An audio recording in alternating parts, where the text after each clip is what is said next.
Hello and welcome back. I know I said I was going to do an episode on Creepshow and then Ritual, the final Tales from the Crypt movie, but with so many of you so excited for Tales from the Darkside, I couldn't help but deliver early. A lot of you have been saying that my videos haven't been showing up in your feed.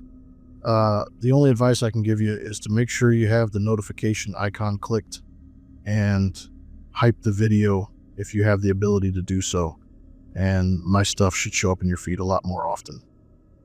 I've been going at it full time, so I have at a minimum 2 uploads per week. I haven't gotten it down to a science just yet, but I'm hoping to have the videos come out on scheduled days here soon. But with all that out of the way, let's get into some spooky stories from Tales from the Darkside.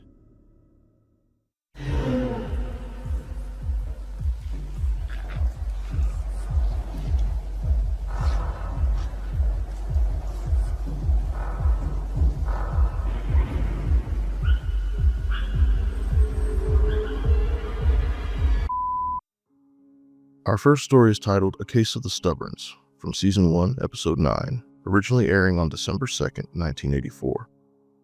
Our story starts with a mother and son sitting at the dining room table, talking about the recent passing of Grandpa Titus Tolliver. Jody, concerned for his mother's sadness, talks with her about his grandfather. Addie says that her father was always stubborn but was a loving and caring father. Before they eat, Jody says grace. Jody talks to God about how much he already misses his grandfather. To their shock, Grandpa Titus walks down the steps, commenting that the food smells good, even to his old nose. He asks where his own breakfast is, noticing that they didn't set a place at the table for him. The pair looks at each other in shock, unable to eat. They quickly and willingly hand over their breakfast and begin questioning Titus. They ask if he's feeling okay, and Titus says he's fine and that they're acting strange. He happily accepts their plates, thinking they must be feeling sick. Jody asks if he's a ghost. Titus, thinking he's joking, laughs and asks why he would say such a thing. Addie reminds Titus that he passed away the previous night. He remarks that he was just going through another one of his spells. Shaking her head, she says that even the town doctor had confirmed it. But being a very stubborn man, Titus won't listen to reason. He refuses to hear any more from his family and grabs a biscuit before heading to sit on his front porch. Jody and Addie discuss the situation, with Jody thinking that the doctor must have made a mistake. However, Addie insists that he's dead, just too damn stubborn to admit it. Later on the porch, Jody continues to talk to his grandfather, trying to convince him of the situation. But Titus is unwilling to give up his stubbornness. Addie returns with the town doctor. The doctor is shocked to see the old man rocking in the chair. The doctor examines Titus, who complains and jokes the entire time. After finishing the examination, the doctor looks up in shock, telling them that Titus doesn't have a heartbeat. The doctor even holds a mirror up to his nose, showing that the glass isn't fogged, meaning he's not breathing. The doctor even shows Titus his own death certificate. The two argue, and the doctor leaves, saying he needs to go home and lie down. Titus jokes, telling the doctor that he shouldn't lie down too long, that someone might come by and mistakenly pronounce him dead too. Later that day, the family sits down for another meal. Titus cleans his plate but asks why nobody else is eating. They just shake their heads in disbelief as Titus goes to take an after-lunch nap. Jody begins sniffing his food, commenting that something smells off, like it's starting to rot. Addie defends her cooking, mentioning that what Jody is smelling is actually Grandpa Titus starting to decompose. She firmly insists that something needs to be done about him as soon as possible. Later that afternoon, Titus returns to his rocking chair on the porch, and Jody goes out to check on him. They find that flies have begun buzzing around the old man. Just then, the town's Reverend Peabody, arrives and sees Titus sitting motionless in his rocking chair. The Reverend approaches close to Titus, commenting that the town doctor must have a terrible sense of humor, only for Titus to suddenly open his eyes, which scares the shit out of the Reverend, who stumbles back in horror. The Reverend is shocked to find Titus fully conscious and socializing despite being in an advanced stage of decomposition. The Reverend tells Titus that when the Lord calls, one is supposed to answer. However, Titus jokes that he hasn't heard God's call, adding that his hearing isn't as good as it used to be before erupting in laughter. Despite the Reverend's repeated attempts to convince Titus to give up his stubbornness, Titus responds by saying that he's just like the fellow from Missouri, implying that they have to prove it to him before he believes it. The Reverend continues to explain the concept of heaven and the afterlife to Titus, who responds with his trademark stubbornness. Addie returns with a jug of moonshine, and the Reverend takes a large gulp to cope with the bizarre situation. Frustrated, the Reverend shouts at the stubborn old man that waiting too long may result in God shutting off his gateway to heaven. Despite the warning, Titus insists he's not hard of hearing, but rather tired of the constant preaching. The Reverend, having done all he can, reminds the family to trust in the power of prayer before departing with the jug of alcohol. As Jody confides in his mother about their current situation, the two devise a plan to seek the help of a local voodoo woman residing in the swamp. Upon reaching the woman's dwelling, she first attempts to play the role of a stereotypical witch, wanting to be left alone by the people of the nearby town. However, she quickly abandons her act once she realizes that Jody is not easily deterred. After listening to his story and finding out who his grandfather is, she hands him a small black bag, explaining that the contents will assist Titus despite his stubborn tendencies. Jody returns home to find Addie preparing dinner. He hands her the black bag given by the voodoo woman. She looks inside and remarks, surprised to find it filled with only black pepper and straw. Disbelief crosses her face as she asks, "How is this going to help?" But Jody remains resolute, confidently asserting, "It will work." With determination, Jody places a folded up black napkin containing the mysterious powder on the dining table. Grandpa Titus takes a seat at the table, complaining of stiffness. Addie notes that he's as rigid as a 2x4 and should be upstairs with a daisy in his hands. This comment sparks a rant from Grandpa, as he angrily declares that everyone is wrong, and their assertions are making his face turn blue. In agreement, Addie adds that his face has indeed been blue, stating that she hasn't seen anyone bluer. Grandpa continues his angry tirade, insisting that if he had proof of his own death, he'd willingly go upstairs and lie down forever. Jody tells him that he's got some food on his chin. Titus thanks him, grabbing the napkin and whips it open, spreading the black pepper and straw into the air. He then forcefully sneezes into the napkin. Titus takes one look at what he sneezed into the cloth. He then slowly gets up from the table, sadly mumbling to himself that he's a stubborn old fool. Addie walks Titus upstairs with a heavy heart. He tells Jody to be a good boy, murmuring loving words to Addie with each step. Later that night, Addie returns. She tells Jody that his grandpa finally let go of his burdens, then sheepishly tells him to get rid of the napkin. But first, Jody unwraps it, showing Titus's decomposed severed nose dislodged from the violent sneeze. Jody whispers to himself that if this isn't proof, he wouldn't know what is, as the screen fades to black. A Case of the Stubborns was written by Robert Bloch and was first published in 1974 in the horror anthology book Psychopaths.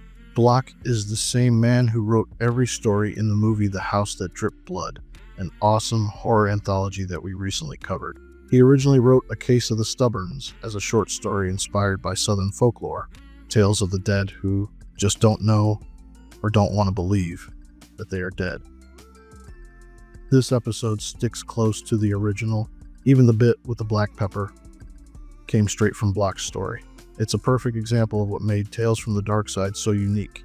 Creepy, funny, and just twisted enough to stick with you long after the lights go out. Though this tale leans more toward darkly funny than straight up horror.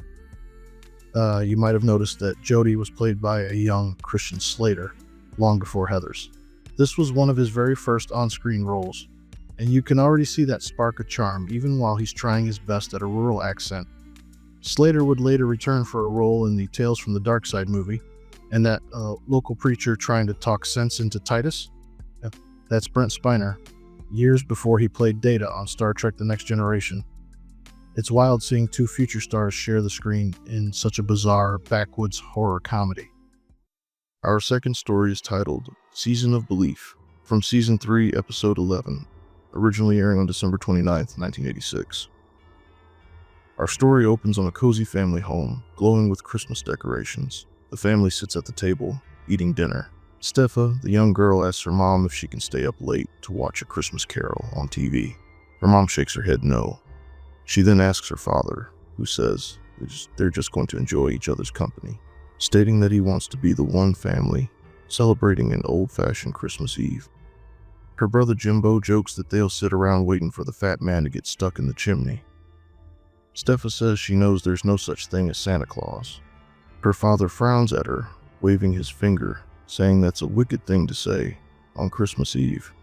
Their mother jokes that if Santa hears that, he flips a switch that'll make all your toys break within a month. Just then, the model train under the tree derails, smoke rising as the parents stop to kiss under the mistletoe. Stefa asks if Santa did that because she said he wasn't real. Her mother laughs. Jimbo finds a half-torn gift and his father says he might as well finish the job. Jimbo grins as he tears into the present. Stefa protests, frowning at her mother, saying she wants to open a gift as well. Her mom relents, handing her a small box, and inside are colorful markers. Stefa smiles and excitedly asks how her mom knew, and her mother laughs and mentions that she made a list of all the things she wanted and taped it to the fridge, making it hard to miss. The family relaxes by the tree, music playing softly. The kids groan that they are bored and want a story. Their mother offers a Christmas one, but they've heard them all. Their father whispers to his wife, asking to tell his story. She warns it might be too scary, maybe even dangerous. The kids beg, so he begins, saying their story starts at the North Pole. The kids groan in disappointment, not wanting another Santa story. He says it's not about Santa. He then writes a name on paper, unwilling to say it aloud. He turns the paper around. It reads, "The Grither." The kids, confused, ask who the Grither is. Their mother joins in, saying in a spooky voice that now, since they said its name out loud, it might be paying them a visit later that night. Their father continues, saying that just beyond Santa's happy workshop, there's a dark cave where the Grither lives. He hates Christmas, but most of all, he hates people talking about him. Every time someone says his name, his ears grow bigger. The kids mock their parents, chanting his name. Their mother gasps, "Now you've done it. He's on his way here right now." Stefa starts to look nervous. Jimbo keeps teasing, saying the name again and again to scare his sister. Their father asks if they know what the name means. When they shake their heads, he grabs Stefa in a hug, saying, "Because he grithers you in." She shrieks, causing everyone to burst out in laughter. Jimbo says the Grither's just a Bigfoot. His father shakes his head, saying he's much worse. His skin is wrinkled with red and blue veins, his ears so big he can fly with them. The father, seeing they're scared, comforts them a bit, saying that so long as he finishes the story before it reaches their house, they'll all be safe. The phone suddenly rings. Stefa begs for him to ignore it and finish the story, but he goes to answer it anyway.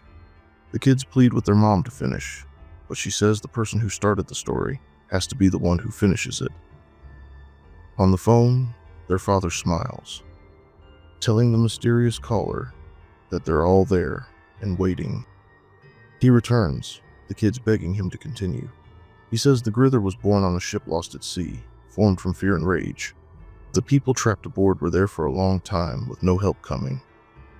All their negative emotions and hardship birthed a creature that is incapable of joy or mercy. Suddenly, there's a knock at the door. Someone calls out in a mockingly spooky voice that they're the Grither. The kids recoil in fright, but it's only their Uncle Michael, laughing and shaking snow off as he steps inside. The father, having had his fun, finally tells the children that the creature isn't real, just a story to make their Christmas more memorable. He says that just as Santa isn't coming tonight, neither is the Grither. A sudden burst of blustery wind blows the door open with force, knocking ornaments from the shelves and sending the family scattering.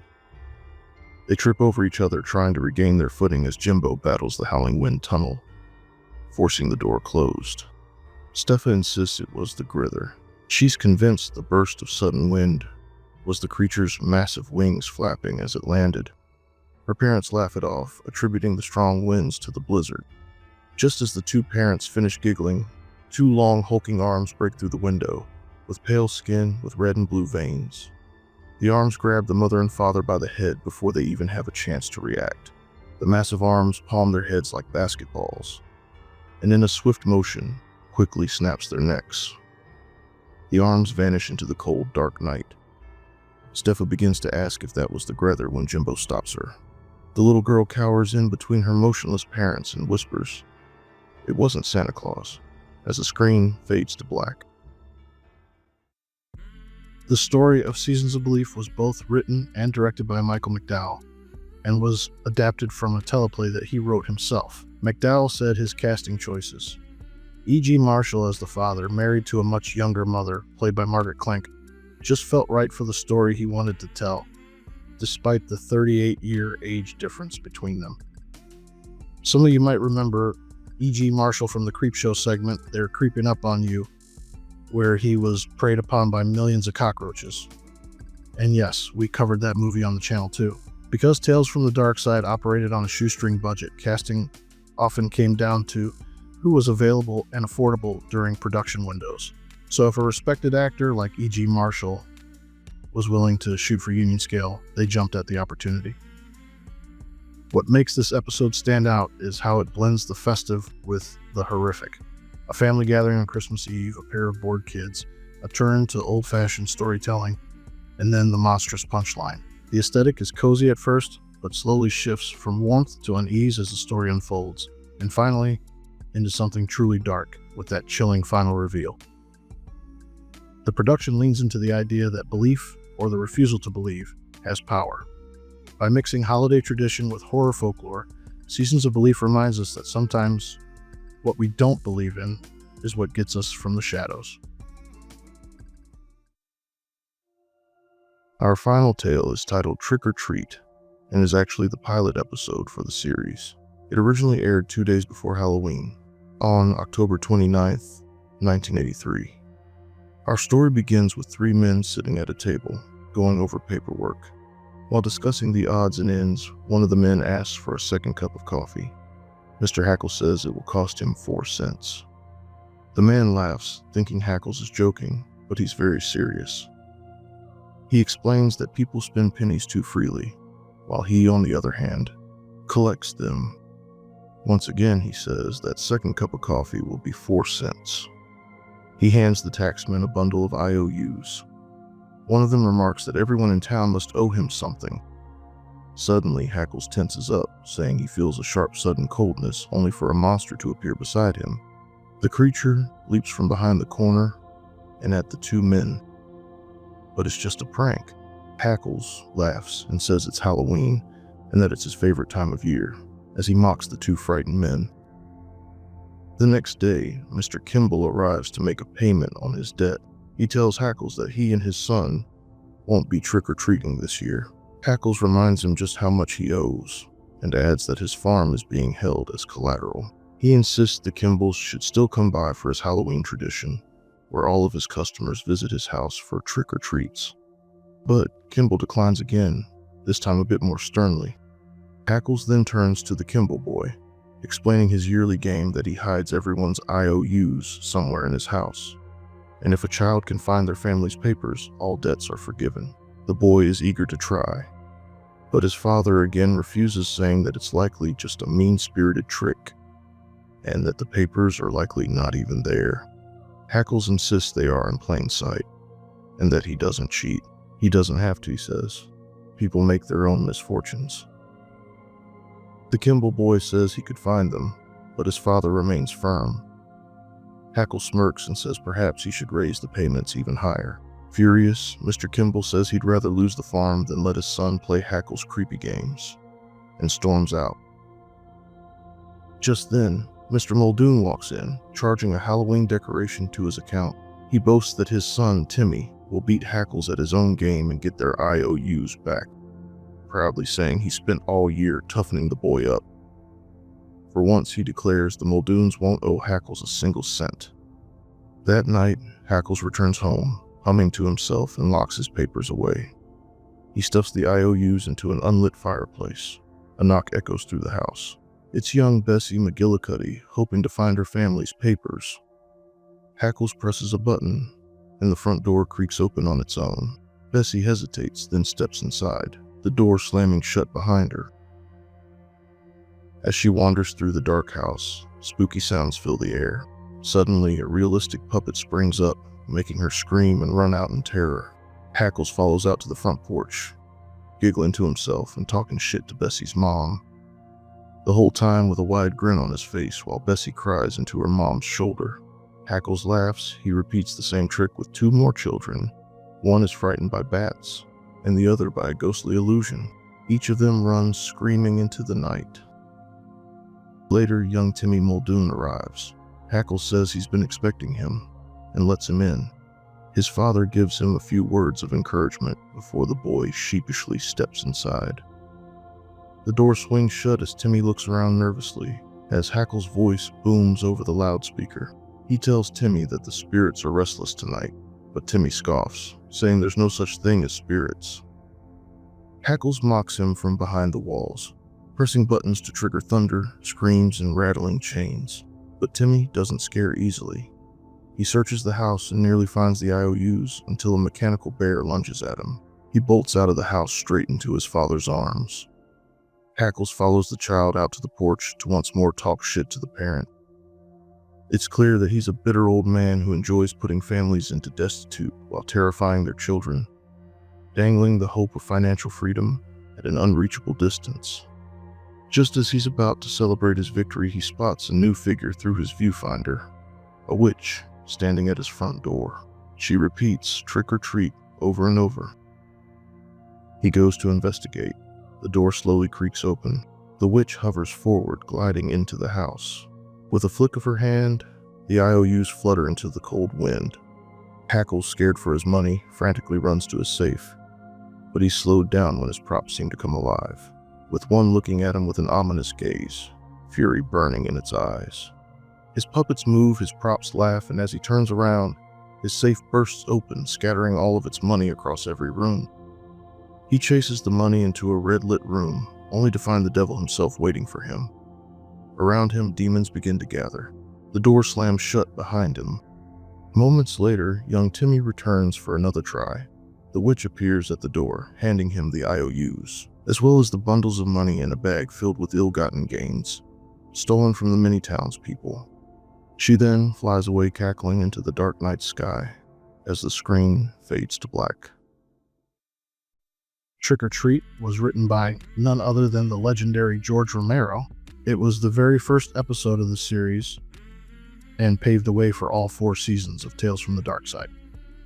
The episode was directed by Bob Balaban, known for his work in both acting and directing, and features Barnard Hughes as Gideon Hackles, delivering a memorable performance as the greedy, cantankerous old man. It's a perfect episode to watch with your older children, a morality tale showing that greed never pays off. Most of the scares don't hit immediately. They build slowly, following Hackles' detestable actions, which makes the final payoff all the more satisfying. For me, rewatching it hit a special nostalgic part of my brain. For years, I remembered watching something with a creepy green witch, and whenever I described it, everyone assumed it was from The Wizard of Oz. But it was, in fact, the witch from this very episode. Tales from the Darkside aired on basic cable, meaning it didn't have the gore, blood, and nudity of Tales from the Crypt. Some people might not know that both shows were mostly made by the same crew. When Darkside was ending, everyone from Alan Davis and Michael Panzer to Joel Silver and the production team wanted to continue the anthology-style horror with a more adult twist. When Darkside ended in April 1988, and a bit over a year later, Tales from the Crypt premiered in July 1989. Essentially, the crew jumped straight from one show into another, and the rest was horror history. I want to thank you all so much for watching. Take care, have a great week, and we'll see you in the next one.